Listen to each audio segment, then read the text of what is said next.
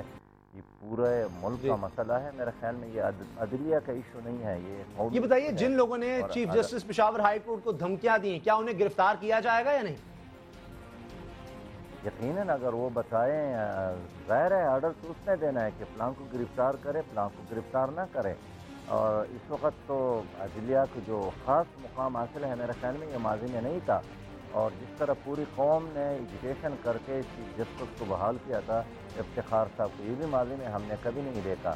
میرے خیال میں کوئی بھی ایسا آدمی ہو، اگر وہ باثر آدمی بھی ہو، لیکن اگر اس نے قوانین کو توڑا ہے، وائلیشن کی ہے حدود سے، تو اس کے خلاف ایکشن لینا عدلیہ کی ذمہ داری ہے، اور عدلیہ کے ہر حکم پر عمل درآمد کرنا یہ سرکار کی ذمہ داری ہے، اور میں ایک ذمہ دار کے حیثیت سے کہتا ہوں کہ عدلیہ جو بھی حکم دے گی ہماری حکومت اس پر عمل کرے گی۔ صحیح جی، بہت شکریہ سینئر وزیر خیبر پختونخوا اسلامی سے تعلق سراج الحق صاحب۔ وہ کہہ رہے ہیں کہ پوری کوشش کی جائے گی، اگر chief justice Peshawar high court کہیں گے، نشاندہی کریں گے، تو ان لوگوں کو گرفتار کیا جائے گا جنہوں نے انہیں دھمکیاں دی ہیں۔ بہرحال آج بھری عدالت میں انہوں نے یہ انکشاف کیا کہ انہیں غیر ملکی ایجنسیاں دھمکیاں دے رہی ہیں۔